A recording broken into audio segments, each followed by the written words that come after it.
And as advertised, we are back, JDnFerg. First fantasy football show this season. It's more of a projection type idea. And if he never does that again, I swear to God, I'll let him win in my fantasy league. First and foremost, I just want to go out on a limb here and say that Andrew Luck will hold no fantasy value. This is why, and I know people are going to be like, this guy is crazy. But let's just think about it. Let's look historically at what he's done. With Josh Johnson, who was currently a backup for the Buccaneers, in college, killed it under his system that he has going. In fact, first 2 years, 30-plus touchdowns, less than 10 interceptions. The very last year Josh Johnson was under that system, 42 touchdowns, 1 interception. What has he done outside of that system? Oh, now he's no longer a backup for Tampa Bay. He's fighting for a backup job in San Francisco. Backup job. But look at what he did in that system. Andrew Luck, same deal. You look at what he's done so far under a Jim Harbaugh ran system, and you see same pattern as well. The numbers increased each year overall. There's a couple, little things, but overall improved. Alex Smith had his best season last year under a Harbaugh system. Maybe it's a jinx. Maybe something stuck with Luck. Maybe he'll be the exception. But so far, I see history repeating itself, and I see Luck not being able to do what he did under that system that was ran.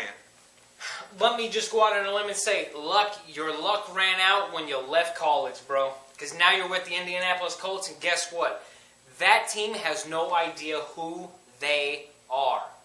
They got rid of anything and everybody worth a crap except for their defensive ends and a few little minor pieces. And Reggie Wayne. And Reggie Wayne, I said a few minor pieces. But other than that, they got rid of everything. Everything from the top up, from the top down, from the side to side. They're even changing their playbook religiously. Yep. Their defense, going from a 4-3 to a 3-4. Garbage. Your team doesn't know how to play it. They suck in that type of system.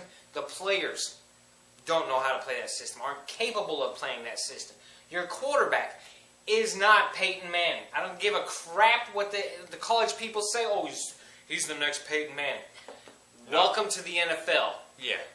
You're lucky if you're not a Ryan Leaf. If you're just a step up from that, you'll be okay. Moving on. You mentioned defenses. My surprise defense this year. And I'm mad at you because you took mine. No, I gave it to you. Oh. Buffalo Bills.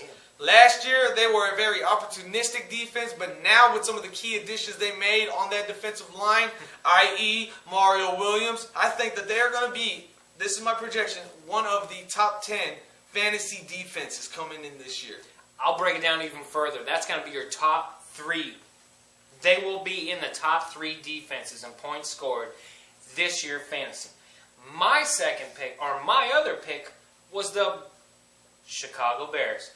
Yes, they were in the top 3 last year. They're going to be in the top 3 this year again because they only improved. They kept what was great, and they only improved on it. And now Chicago actually has a decent offense. Right. Everybody healthy. Their defense, or their offense is even greatly improved, which means easier time on the defense. And now that you're mentioning offense, another bold prediction that I have, Brandon Marshall has a very good opportunity to be a number 1 fantasy football wide receiver this year. Is that your call? That's my call. Oh. I really think that he can, because if you look at what he's done, when him and Cutler were both immature young players surrounded by not so much offensive talent, he was still averaging 100 yards a season, 1,200 receiving yards, and no less than 6 touchdowns. Now they have both matured. They have both gone through hardships, and now they are on an offense that has weapons and a defense that can sustain a lead. Where you could, at the end of the game, kind of say, you know what, screw it, let's just try this and see how it works. I think he has all the potential to be a number 1 on that list by the end of the year as far as rankings go. Which entail, I love how this just kind of flows. My guy, one of my top 5 running backs, Matt Forte. For all these reasons we've been saying, their defense is still going to be sick. You get to the end of the game, what do most teams do? Time to kill the clock, ladies and gentlemen. Matt Forte. Man, Matt Forte with the ball in his hand is a killer. But let me give you... I'm hoping he stays healthy. Let me give you some reasoning about why I disagree, though. I'm hoping he stays healthy. Because, one, they still have not had a deal worked out. And two, even if they work out a deal at the end of the game when they need to kill that clock, do you think they're going to use that guy they just spent a whole lot of money on, or a solid backup like Michael Bush?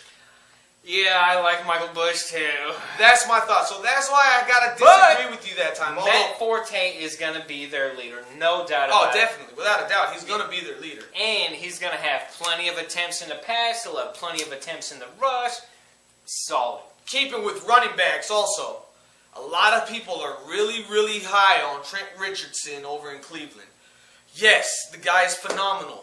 Please look at the division he is in, though. He is in an offense that has proven unworthy of doing anything other than being able to run. So you're going to look at 8 to 9 man fronts all the time. They know that's what they're going to do. On top of that, you got to also keep in mind that there are other options that are not far off. My pick over Trent Richardson, if you had to go for a rookie running back to try and find your sleeper, I would go with Doug Martin down in Tampa Bay. Why? Agreed. Solid backup in LeGarrette Blount. Definitely. And you have more options on the offense with Vincent Jackson now being there and other receivers trying to show what they got. It's a better situation. I would actually say the numbers are going to be comparable and very close between those two. Literally, I love Trent Richardson. The guy is a complete friggin' monster. I agree. I completely agree. They're going to have 8 and 9 man fronts in that box for that guy because they can't pass. Browns cannot pass. And each defense is a top 10 ranked defense. And look at those defenses in that division. Oh my God. Yep. Dude, against the rush, literally, there is no team in that division that is less than a top 10 defense against the rush. All right, you start stacking 8 guys in that box, 7 guys in that box. Done deal. Done deal. I love you, Trent, but dang, dude. Rough team to go to. And just one more thought on the running back situations also. Oakland, yes, Darren McFadden, great player.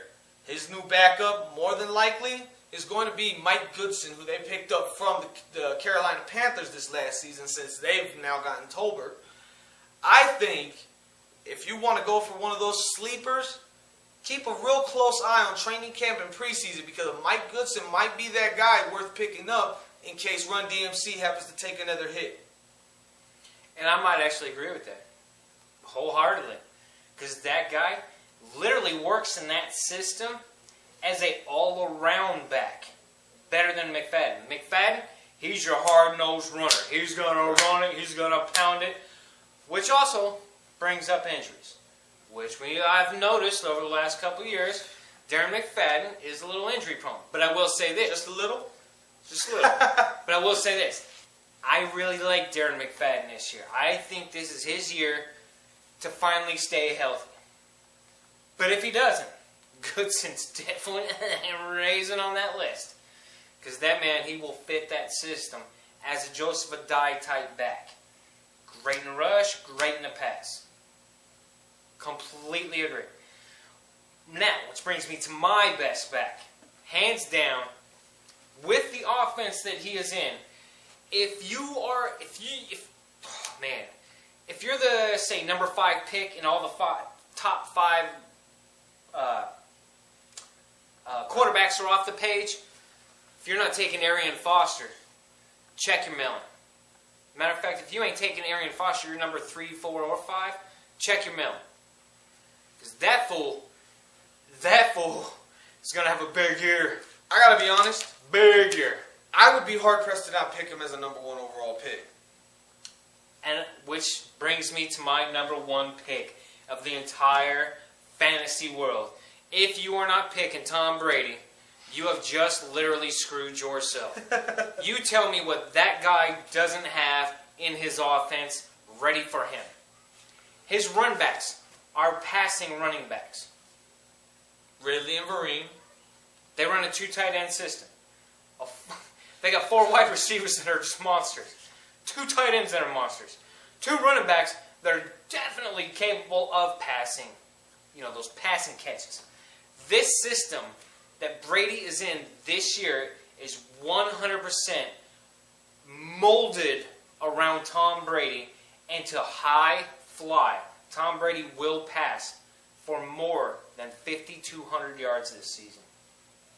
All right. He will be 40-plus touchdowns, 5,200 yards plus. This is your quarterback. This is your number 1 pick. If you're not picking him, shoot yourself in the face. You heard it here first from the Ferg. Oh, jeez. Oh, one last thought that I wanted to point out. Now, this guy has shown great potential last year. I think this will be a breakout year because of who the quarterback is for Fred Davis over in Washington. I think that this might be a year where he really shows that he can be an elite tight end. I completely agree. All right. Do you have any other fantasy football? We'll touch on a few others a little bit later. We're going to call it a day on that one. I love it. I'm All right. digging it. Till then, subscribe, share, show you care.